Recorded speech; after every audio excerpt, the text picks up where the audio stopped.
This also may be unpopular, but women should not be fasting. And so fasted exercise is particularly harmful for women, meaning they won't see effects and they won't recover.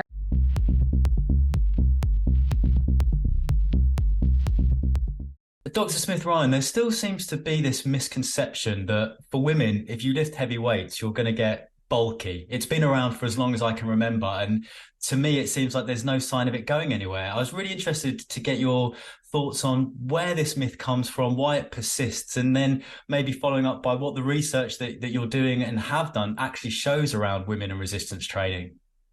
Yeah, that's a great question. I mean, I wish if we lift heavy weights, we would get bigger. I've been trying for a long time to do that, but I don't know where the myth comes from. I have a hunch that it comes from a lot of the physique and bodybuilding female pictures that women see. But if we juxtapose that to what the literature shows, it needs to go away because really women benefit the most from lifting heavy weights.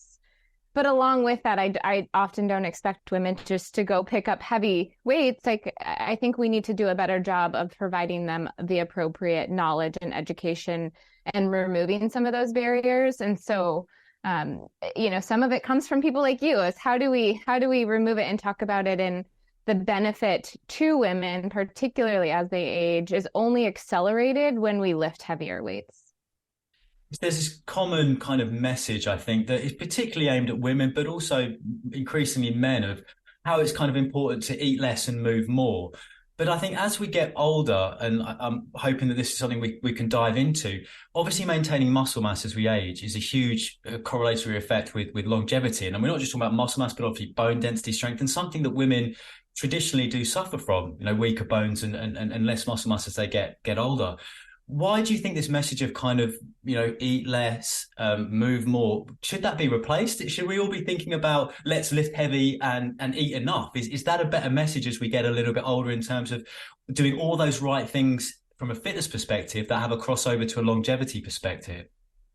100%. And I think, even as much as I like to think I have some knowledge in this space, and even as much as I know, I still have to convince and remind myself, I need to eat more and lift heavy opposed to just expend calories. And I think some of it comes down to the foundational messages that we were told when we were younger, and even we still give to younger girls now, is that it's all about caloric expenditure. And so I think some of that, I don't know, particularly in the US healthcare system, our physicians don't have a lot of that training related to exercise and nutrition. And it really comes down to expending calories, when in reality, there's a lot of metabolic adaptation that happens.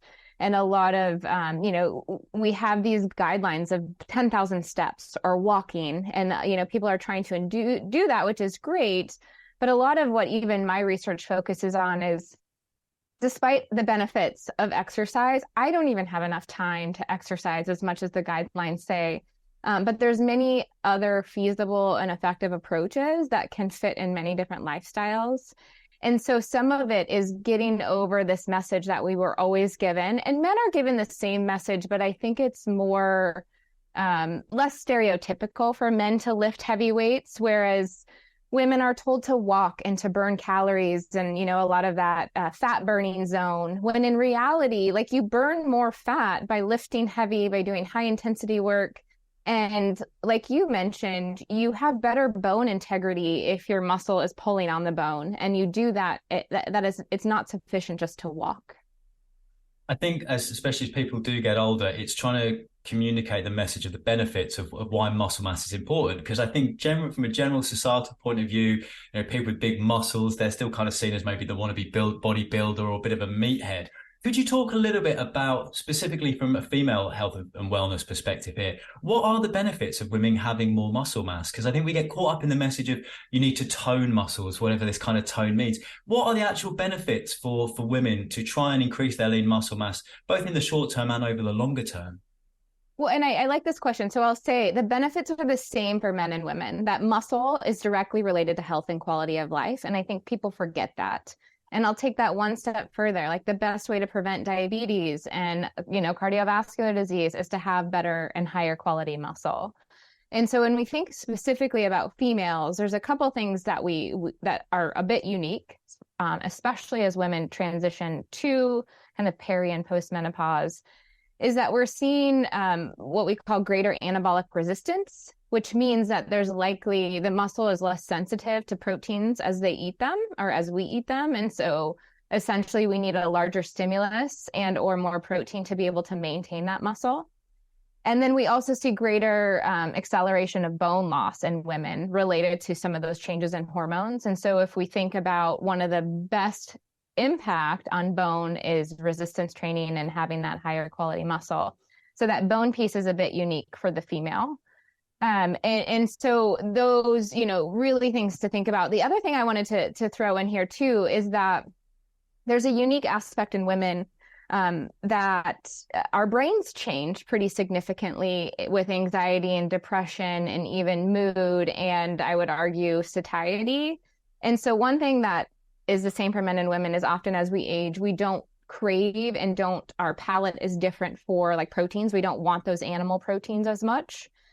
We also have less of an appetite, and women, you see the significant increases in anxiety and depression. And so the way I like to juxtapose that is if I'm constantly worried or I have those increased feelings, then I go back to what I was taught of, I need to just like move my body. I'm unhappy of how I'm looking.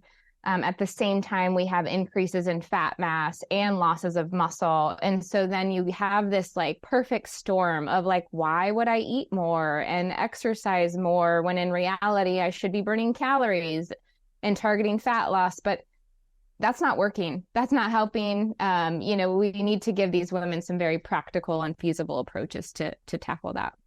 So it's almost though what women need to do as they get older and they go through this phase of lifting heavier weights and eating more protein, their entire body, their mindset, however you want to define it, is almost steering them away from those things. It's saying you don't want to, you don't need to eat that, or you don't need to do this kind of activity. I guess that's my roundabout way of asking, how do we fix this? Is this purely an education play? Because it seems to be the people that would benefit the most from eating protein and lifting weights are the ones who are least inclined to do so. Yeah, I think the other element we have to make space for is that at the same time, particularly what I would call perimenopause is as women, that's generally 42 to 52, so it can last up to 8 to 10 years. We also see greater increases of fatigue and poor sleep. And so, I always view it from like, those are also women at the peak of their careers taking care of everyone else. And so they don't have a lot of energy. And so, when I think like very practically, okay, I got to go, I need to like amp myself up to do some high intensity work or lift heavy, like it's way easier to go for a walk and I have the energy to do that. And so I think we need to target it twofold. It's sometimes teaching women that, once you get started, you have this release of, dopamine and like all these benefits, but it's getting to that point and that takes that extra push. And most of us know it's habit. And the earlier we can create some of those habits and just target it. So I do agree that some of it is education. I think particularly with women too, another element is everyone is having these feelings and symptoms, but nobody's talking about them. And so often women are like, oh, it's just me. I'm not going to say anything. This is just a me issue. And so I think some of it is doing these things, like making space and airing that this is evidence-based and women are all experiencing some level of these symptoms. And here, now, how do we help them? It seems as though there's a bit of an educational gap maybe from the medical profession, because I wouldn't necessarily assume that women are going to their doctor and getting this kind of advice, start deadlifting and start eating more steak is probably not what they're being told. So I guess my first question, how do we address the gap in the medical profession? And then also, how can we supplement that advice? It feels like social media is a natural place for a lot of people to go to this information, but then obviously we've got to police the quality of the information there. How do you see us bridging that gap between what women should be doing at this part of their life and how they can actually start doing it?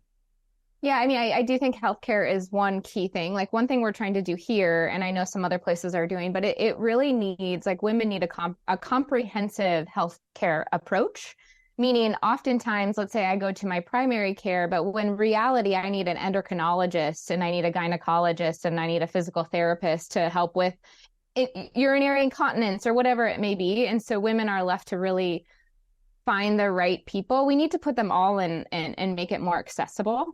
And I absolutely agree that, and this is my biased opinion, but exercise is medicine. We need, kinesiologists and physiologists in that healthcare model to be integrated. I would say nutritionists as well.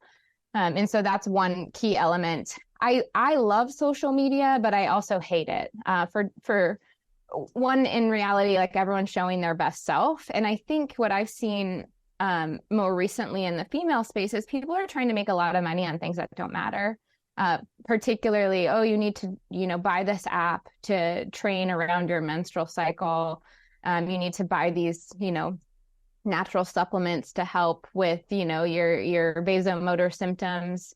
In reality, like we need to get the information that they can use and what's like kind of dial it in. But that's, I do think social media has some of that. I also think that many of the key players, so I think about large organizations that have a direct pulse on education can be really valuable. And I hope to see that in the future. Like one thing, I'm not brand agnostic, but I think about, for example, Gatorade Sports Science Institute is an international organization, and they have like free information. So can we have some of those outlets that have more funding to help provide some of that evidence-based information? Just how frustrating is it for you when you're obviously very, very close to all this data? You know what the science is telling us, and there must be an awful lot of women that we all know who are probably a lot more unhappy or unhealthy than they need to be. And the solution is almost right at their doorstep. Is it a source of constant frustration that lifting weights and having a better awareness of what you should be eating, it's not going to be the whole way, but it might get people on that path to a far higher quality of life at a time of their life when they most need it? I would say it's frustrating, but it's also really motivating, meaning like we have the answers. Now, we don't have all the answers and we need a whole lot more information. But I can't tell you how many people and women that a small conversation that if they can buy into it, they see pretty immediate results and they feel better. They have more energy. They value their body more. And so it's motivating in the fact that if we can get the information to the women, we know it works. There needs to be some fine tuning. But it goes back to like, why am I motivated to talk to you? Well, because it's more people like you. If we get more information out there, then someone will hear it, even, a couple women. Is this something that men have a part to play in, whether or not we're husbands, partners, sons? I mean, I'm someone who's weight trained for a long time. My partner has got into it since meeting me and now probably does it as much, if not more than I do. Just how much of a support, if men are watching this, what can we do to help the most important women in our lives take that first step and maybe better understand some of the things they can be doing from lifestyle intervention point of view to improve their quality of life? Yeah, I mean, I think we're all in it together. And I would say that men maybe even have a higher role. When I think about you, like you said, you either have a mom, a sister, a significant other. And often it's the man that sees how the woman is changing. And there are direct changes related to their mental health and physical health. And so, we all need some support, and that would look like different from different perspective. But depending on the skill and, the conversation, a man could be a very good social support person and help them. Sometimes women are not sure what to do or how to eat, or that's too much food, and so I think, we all have a role, but the more information you have, or even having those evidence-based conversations with women in your life to say, hey, I've noticed this. Have you tried this? Or even sometimes I need motivation of like, oh, I'm too tired to train today. And, my spouse will say, like, just go, it'll take 20 minutes, just go do something. And then afterwards, I feel so much better. So I think sometimes it's, oh, actually, this would be better. Instead of walking, like, go take 20 minutes and do something a little bit higher intensity or heavier lifting. Especially with men, I guess a lot of men may be a little bit more comfortable in the weights room, whether through college, university, it's a familiar environment. I still think in my anecdotal conversations, the gym can still be quite an intimidating place for women. And I don't think men don't necessarily do a great job of welcoming other people into the gym. I think that's somewhere, and I'd be fascinated to get your thoughts, how this can be something not only you do with your partner, but perhaps your kids as well, getting them used to that environment, which could typically be a high testosterone environment, shouldn't be, and certainly hopefully won't be moving forward. So we can get not only our partners and significant others, but also our kids more involved in physical activity. 100%. I think the other thing that we study a lot is something called high intensity resistance training that doesn't need a lot of equipment. And so even I think one of the benefits of COVID is, people are doing a lot more activity, whether it be virtual or doing things at home. And so again, it doesn't have to be an all or nothing approach. And I think that sometimes is a barrier for people. So get a few heavier weights at home. And that's something where, you could ease into, and it's cheaper often than doing, a gym. Or like, I'm a mom with 2 kids. It's hard. It would be hard to find time to go to the gym. And so really saying like, we need to create this environment where there's lots of different options that work for different lifestyles that can still have benefit, opposed to you need to, exercise 150 minutes a week and twice a week per resistance training. Like that's not feasible for most people, particularly women. Often, this is stereotypical, but we have other invisible labor and other things that are on top of some of what men deal with. Not always, but. With, say a woman's watching this and she's never done any type of resistance training at all. What's your advice? What are the first 1, 2, or 3 things someone should do to, I guess, gain the confidence, if that's a stumbling block, or to gain some understanding? How can someone transition from someone who doesn't lift weights into someone who does, and most importantly, who loves it? Yeah, I mean, I would actually say I would start with some high intensity interval training. Although that's not weights, it's a bit more, you don't need a lot of equipment. And we know, particularly my lab has shown that increases muscle mass more than like just aerobic exercise. And so that would be step 1. And then I think depending on the woman is ask themselves, like, what do you need? Do you need someone to go with you? Do you need someone to show you how? Do you need equipment? And then, giving that woman some, justification to say, like, put money toward yourself. Like, this is very much, often women don't want to pay for a trainer or for a gym membership or ask someone to go with them. But this is a direct, like, I can't emphasize this more. We know that if you do this now, it will directly improve your health and quality of life as you age. It will reduce your risk for a number of diseases. And so, women often put it off. Oh, I'm not, I'm selfish, or I'm not going to do that, or I don't have the time. When in reality, like a little bit of time and a little bit of investment will have a significant impact on our health and quality of life. From a female hypertrophy perspective, both looking at training, nutrition, and supplementation, if we begin with the training, what are the key differences in terms of program optimization and regime planning that a woman would need to consider that's different from a man? Are there any big differences? Are there a lot of similarities? I was really hoping you could talk about what are the key principles behind hypertrophy training in women. Yeah, it's a great question. I would say right now we don't have a lot of evidence to suggest that it's any different. And so one, I want to remove that barrier. I would say at this point, just start lifting. I think I would qualify that if we're talking about an elite female, we might want to, take some of those things into consideration. And I think there is some evidence to suggest some alterations across the menstrual cycle, but nothing that's dramatically going to impact hypertrophy. And so like it's little things like your sleep may be impacted, or your volume, or you may be more sore. And so this is maybe an unpopular opinion, but I think if anything, it comes down to nutrition. You lift a muscle, it's going to adapt, and you lift it consistently, it's going to adapt.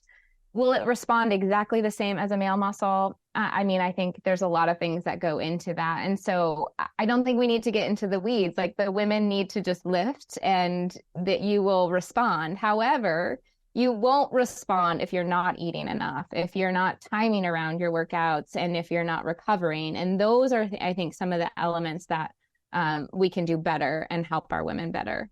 And what should be the key considerations then for women in terms of nutrition around hypertrophy and lean muscle mass gain? What are women doing wrong? What do they need to do better? Where are the easy wins? Give us an overview of the nutritional needs.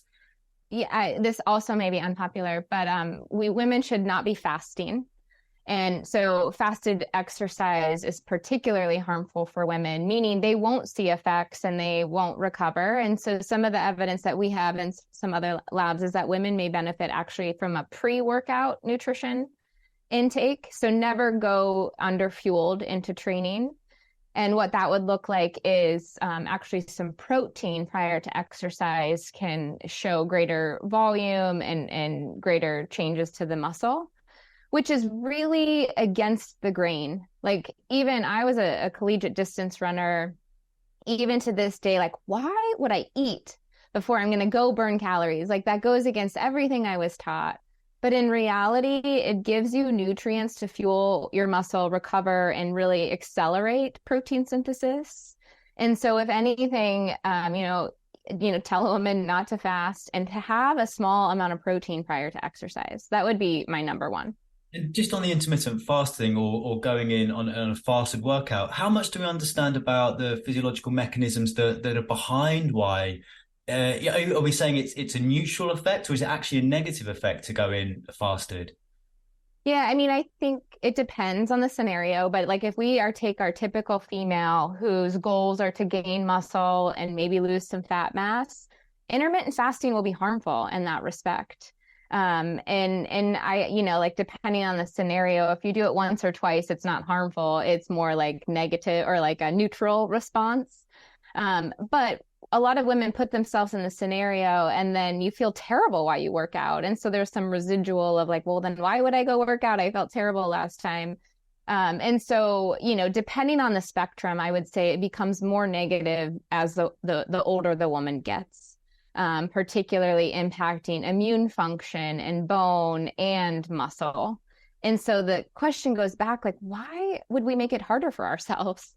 Just have a little fuel beforehand. But it's more complicated than that because I've always been told, well, don't eat before you exercise, like exercise more, eat less, when in reality, it's prioritizing the food around your workout so that you can maximize those benefits and your body can really utilize those elements of those macronutrients. And sticking with nutrition from a daily macro point of view, are there any other considerations? Are more dietary fats more important? Obviously, protein is important, but where does that rank in terms of the importance and where women might be missing a trick in terms of hitting those macro needs? Yeah, I mean, I think there's so many fad diets, it's hard to blanket it to women, but some elements that I always kind of call to attention when we talk about dietary fats, it's really about the essential fats. And when we talk about mood and inflammation and overall kind of health, none of us are getting enough essential fats. So our omega-3s particularly. And so all of us need more of that. It also helps our hair, skin, and nails. Many women are taking, supplements for that when in reality, like that omega-3 can really benefit that as well as brain health. So many women are afraid of carbohydrates. And, sure, some of our refined carbohydrates we can minimize, but it's really coming from our, higher fiber foods, our fruits and vegetables.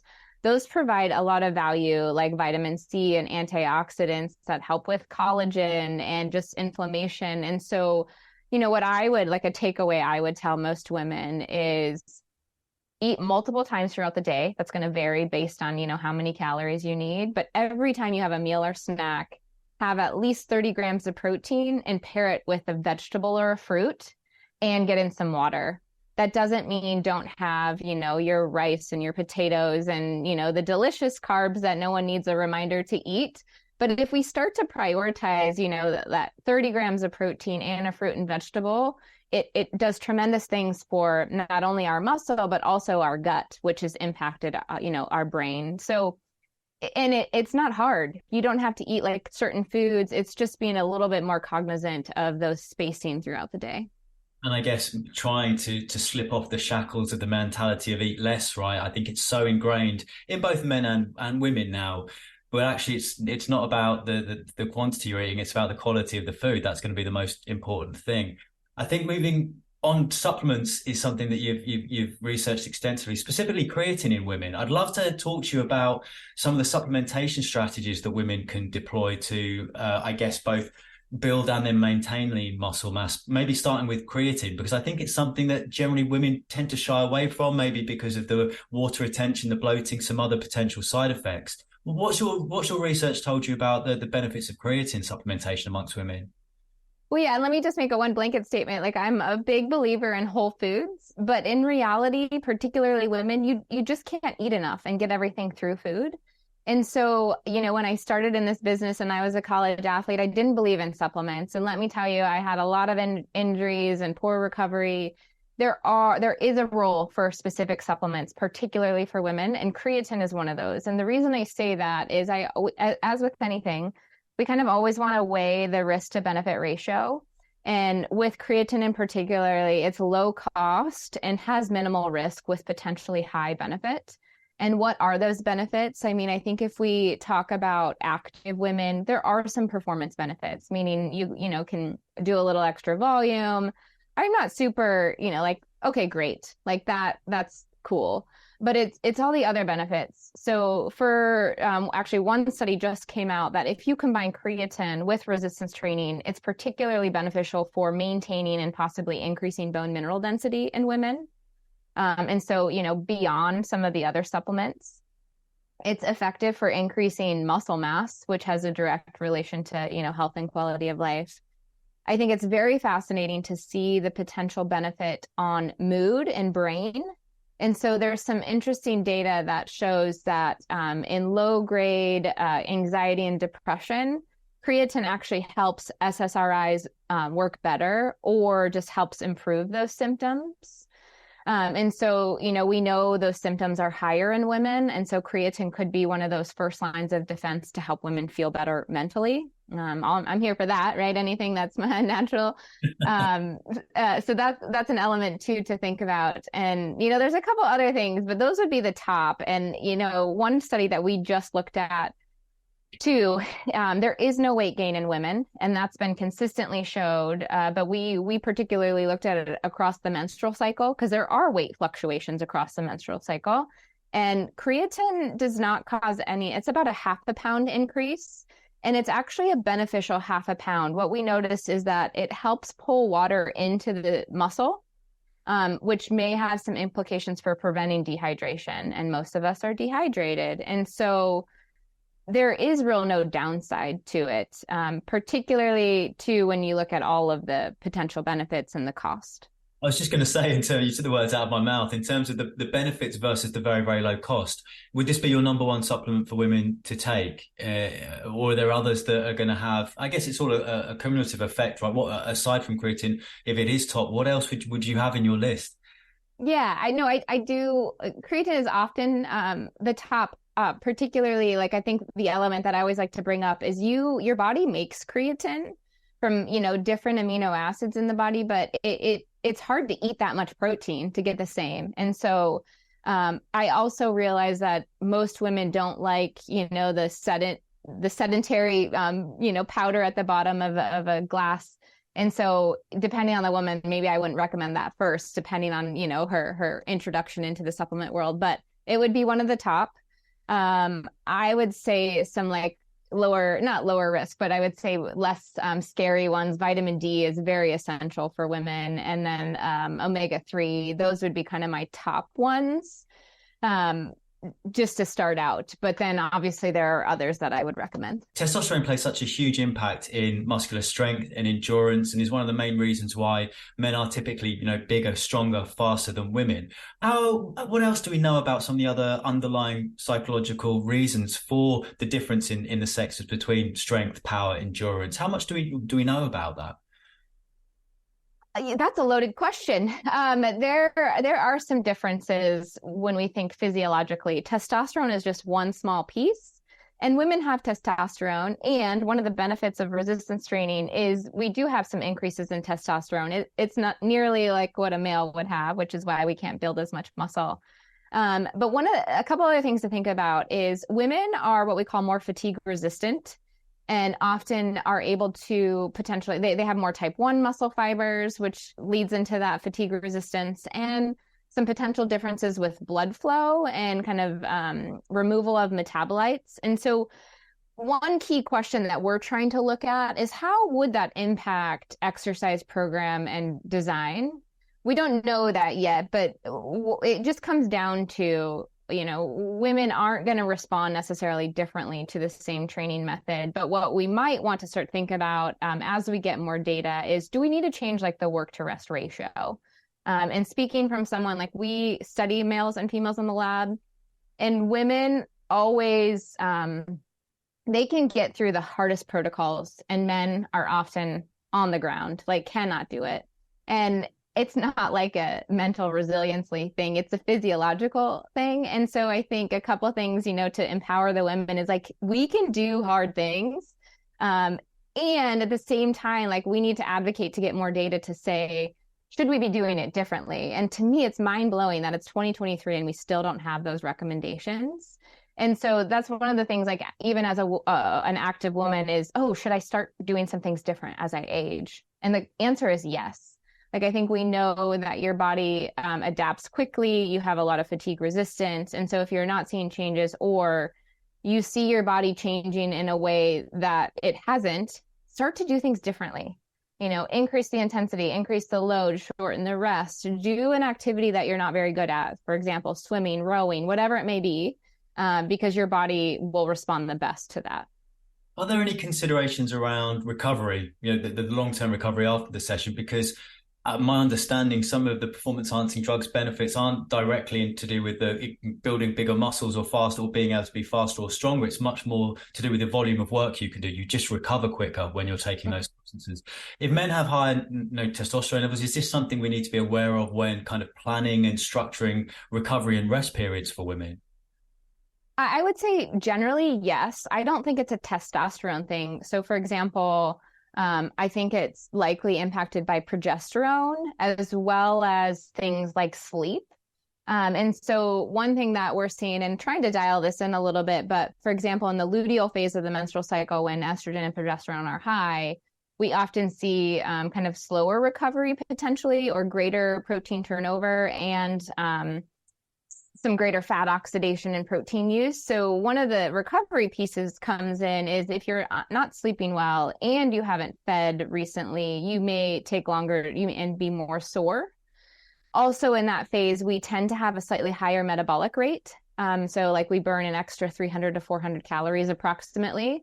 So then that exacerbates, like if I'm already under fueling, but now my metabolic rate is a little bit higher, I'm going to be more sore. I'm going to, have some low caloric intake, and that also impacts sleep. So I mean, one of the things I always say is every woman is different, just like a man.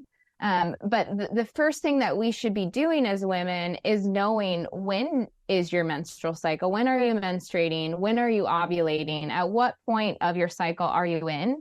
Becomes harder as you go into perimenopause. But women, many of them don't know. They don't know when any of that is happening. And when you start to realize it makes a lot of sense. Oh, like, no wonder I feel way more sore and fatigued right now. Like I'm in my luteal phase, or like I feel so good right now. Well, it's because I'm ovulating. And so like, empowering women to say, like, you actually can learn a lot about your body when you start asking more questions and understanding like what's going on hormonally. Yeah, how excited are you by the new technology coming down the road in terms of AI, trackables, wearables, smart tech that is going to hopefully shine a light for women to know how they're doing, not just a kind of general awareness, but actually what their body is doing? Is this something that could be a game changer in terms of, better training, better recovery, better nutrition, greater health and happiness? I would say yes, like it is very exciting. However, I also say it's a bit frustrating right now because people are weaponizing it, meaning you have these camps of like, oh, you should change your training across your menstrual cycle, or, oh, you should absolutely not. When in reality, like, I think the conversation is so great. Now women can, be a part of it. But at the same time, a lot of women have, severe menstrual cycle symptoms that does impact, training. Or now there's excuses, or I've seen recommendations, oh, you shouldn't do anything high intensity in the luteal phase because of, it's adding somewhat of an element of more barriers for women. And now, making more money off of women that want the help. And so I think there is a lot of potential benefits, but I still think it will never be overpowered by education, and the right education of let's get the information and recognize, like, in reality, everyone should be able to exercise at any point of the menstrual cycle, or as you're, transitioning to menopause. But let's have more conversations of what to do if you're not feeling as good, if you have some more inflammation, or you're not recovering as well. That doesn't mean don't exercise. It's how is that looking? So yes, I think the technology has a lot of potential benefit, but it needs to grow a little bit. What does the research tell us about performance optimization in different stages of the menstrual cycle in terms of strength, power output, endurance, recovery, sleep, all these other things? I totally get what you're saying about we shouldn't introduce barriers to people, but obviously some people will want to be able to optimize how they train, recover, and all these other things. What does the science tell us about what we know, and how can someone then extrapolate that information into their own training and their own recovery? That is $1 million question, if we're being honest. We don't know yet. I mean, I think there are some things that we can do, particularly for our elite athletes. So the ones that have dialed in a lot of those things and really need some small elements of change. But in reality, like, you're never going to change when you compete. You might need to change or slightly lower training volume, or, it's very individual. I wouldn't do a lot for the general population. And I think, the other big space that we have to realize is that 60% of women, particularly in the US, use some form of hormonal contraception. So although we have this beautiful picture of a menstrual cycle, that translates to very few women. And so then how is it impacted by things like PCOS or hormonal contraception or an IUD, which a lot of more women are using? And so there isn't a good blanket response. It still goes back to individual data from the female to understand how is sleep impacted, how is your training, and really understanding, because women will respond differently, particularly based on the type of contraception that they're using. And the data right now, I think that's the big piece. Obviously, I'm a nerdy scientist, but we do need more data. And it goes back, like, at the minimum, we can be altering nutrition. I would not change training a whole lot. There are some things to do if you have, tracking training volume and some of those things that you would alter to maximize recovery. But to me, the first line of defense is nutrition. And somehow that's being overlooked because we still need more information on exactly how performance is impacted and based on contraception and, the menstrual cycle, and then let alone something like perimenopause when your hormones are different every day. Again, is this something where technology and AI can help? Because I think a lot of people won't understand or appreciate that just how much of the science that has been done on men, typically young men already who are quite healthy and fit, and there just hasn't been the spotlight shone on women. How far have we got until we catch up to that? There is the data sets that you can start working with and really getting some useful information from, or is that something where AI simulations, other tech are going to have to run some of the data to help get you up to speed, because there's just such a lag between the male data we have and the female data we have? Absolutely. Yeah. I mean, I think AI can provide a lot of intuition, but we need some baseline data for it to, create the algorithms. And I would say, one thing, not only is the data only in men, the funding for studying women is way far behind. And so, I think to maximize the benefit of this technology is that we do need actually real human data to help create some of those recommendations. And that needs to be accelerated. And there's a lot of debate about how we get that data and translate it. But that would be still a pretty big missing link before we can, really maximize this technology. But I love where your head's at, and I think that's where we can go. It's creating some of that foundational data to understand. If you look at most of the papers out there right now, there's definitely an influx in data in women, but collectively, most of it says like, oh, it wasn't done right, or we don't have enough, or it's too early to tell, which there's something to be said about that. But there's very few labs that are actually like trying to create the data, and there's very little money to do that. And so I think it's this open conversation of, yes, technology is great, but it's only as good as the data you're creating, the information on. With the perimenopause, can you explain some of the changes that a woman is going through and how that directly impacts her ability to exercise, to recover, to sleep, in the nutritional stuff that we've talked about as well? What are the main things that are going on that somebody who's entering that stage, or the partner of somebody who's entering that stage, really needs to know? All of it, Joe. I'll explain it this way. A lot of people are aware of postmenopause. But postmenopause is a single point in time when after a woman has lost her menstrual cycle for 12 months. And what we see is actually postmenopause, things get better. It's pretty stable, almost like women are feeling better. Perimenopause is this time of disarray. You could feel different every day. Your body is dramatically changing, and often you don't know why. And it's not just your body, it's also your brain. And so it's to me, and the other data should support this, is that it's the most important time for behavior change and taking care of your health. But think about that. That's typically like 42, average age of menopause is 52. So you have this 10, like think about most women in that time frame. It's often hard to like take a step back and say like, oh, maybe I'm feeling this way because of perimenopause. And oftentimes the changes are slight. And so, or some days you're feeling worse than others. And so it goes back to tracking menstrual cycle, understanding that, and having like what I always recommend is any woman in their early 40s should get a baseline blood panel. What do your hormones look like? What do all of these, like your cholesterol, what is a baseline for you, so that you then can track it? And I think it's a great conversation to have with whoever you're living with or friends or someone in your family, like, because sometimes it's not physical, it's mental. I'm having more anxiety or depression or, a term out there is brain fog. That's really hard to capture. Like how I'm just not thinking the same. And so, talking through, especially as those change, can provide space to like, you're not crazy. Like these things are happening. And that's why I also love some nutritional things. Like I think that there's a huge potential impact of nootropics in this age range to target some of those mental health changes, which are really hard to capture, and for women to realize like, oh, actually, I'm not crazy. Like there's things happening, and what are some things that I can do to help, which then directly impact my energy, my sleep, my ability to do anything for myself and to exercise. In researching my conversation with you, I tried to find as much really good quality advice for people for women in the perimenopause around training, nutrition, supplementation. And I really struggled to find, there's obviously isolated pockets of good stuff out there. There's a lot of information that maybe didn't stand up to much scrutiny.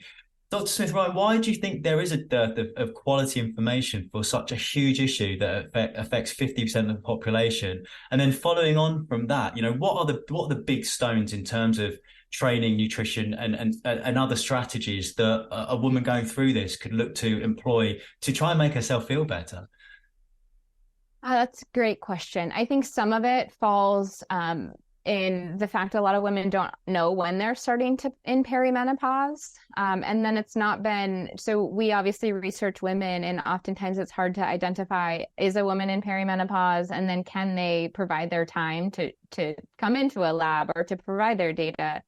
But then you're right, there's not a lot of information out there because we don't have a lot of data to provide that information. Hopefully that's changing. And then as far as like key takeaways for these women, it really goes like, I would say first and foremost, prioritize yourself. And what I mean by that is it will matter more. So like make the time for exercise, even if it's a short, heavy resistance training. If you don't know how to do it, pay for someone that will help you. I would invest in your dietary intake. It doesn't have to be anything crazy and cost a lot of money, but making some small changes. And a lot of it, like it's easy as a woman to say like, oh, I'm just going to skip lunch today, or, I'm going to feed everyone else, but it's prioritizing you and prioritizing what you're eating and how you're taking care of your body, because that will absolutely directly impact your health. So those are, and the other thing too is like really making space for so many women are experiencing the same things. And it's really frustrating that there's not an expert that they can go to, like, for example, a medical professional. But I would say like keep searching. There are some out there, and asking more questions, so that some of this, so that they can find answers, opposed to like, sometimes it's frustrating, no one has the answers, or where do I go? But I think there's more of that coming now of like, oh, here, go to this endocrinologist, or your gynecologist might have more information. So kind of pushing that, like not just giving up or letting, I guess, taking some ownership in your health. There's a lack of clear and good science and research around women from a sports science point of view, not just perimenopause, but at different ages as well. There's also a real lack of women in science generally. You're obviously an exception to that rule, but are you seeing us move in the right direction towards encouraging and helping more women come through into this space? Or do you feel that we're actually taking a step backwards and we're not seeing some of the changes that we hope we would have done by now?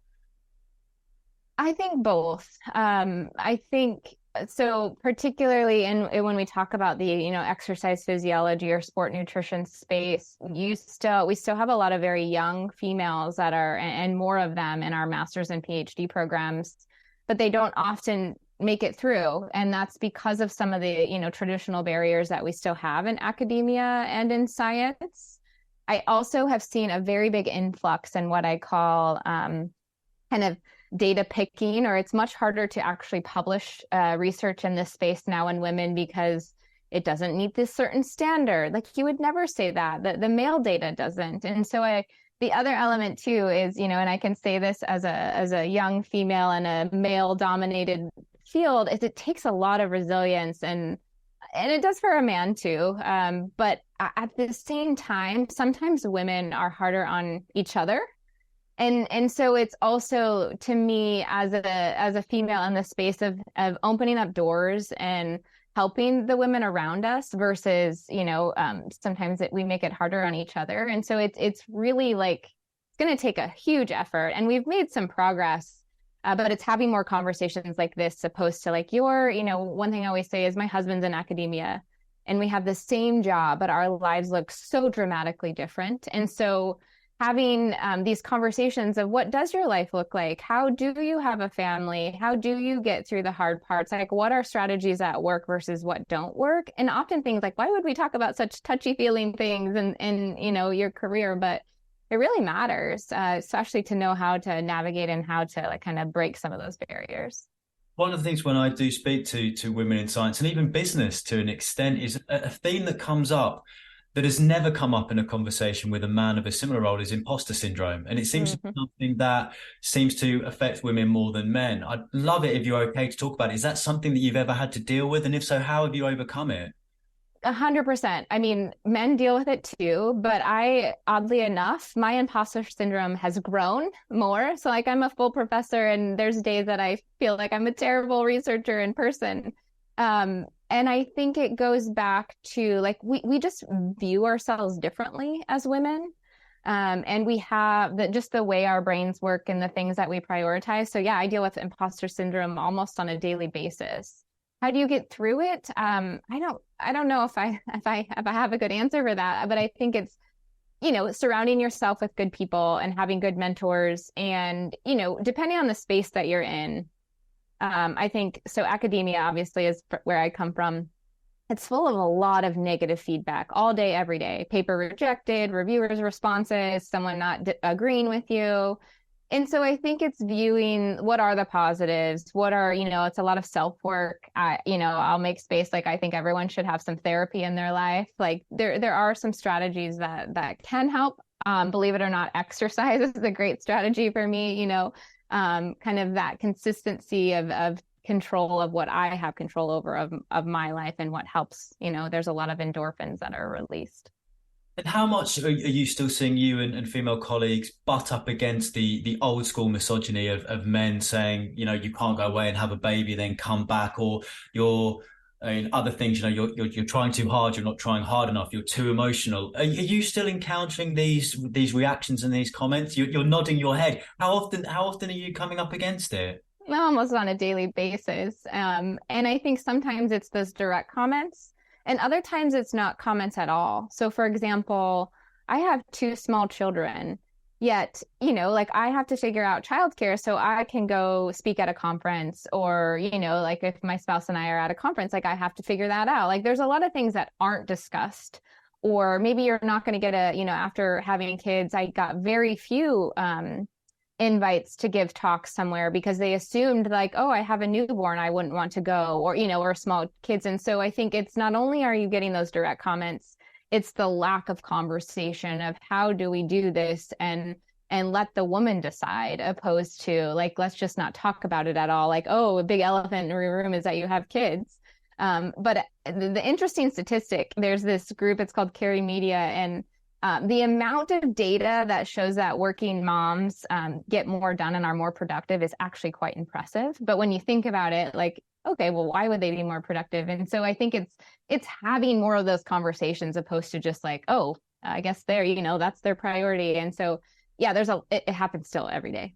There's only so much you can do by yourself, though, to overcome some of these obstacles. What steps or measures would you like academic institutions to explore or adopt to widen that funnel so we can have more women coming through into science and other disciplines that are traditionally dominated by men? Oh, that's a great question. I mean, I think we need to hire more women, which there's more women being trained. And, I mean, at least in academia, they have more and better maternity policies than many other places. But it's also, it's thinking about the intangibles, which goes the case, like the example I always give is like if a dad leaves a meeting to go pick up a kid, they often are considered like one of the best, most supportive dads. And then if a mom leaves, they're like, oh, she's a hot mess. She's got to leave. And so I think it's creating some of those standards of, I think working flexibility, but conversations about how to also, I struggled a lot in academia at first of like, here you have home life and you have work life. When in reality, this is true for men too, but particularly for moms, like I never have that part of my brain turn off about like the home. It is this work-life harmony, and you have to like make space for that to realize like if we're going to support women, we have to realize like that their family is part of it. How do we integrate both so that everyone wins?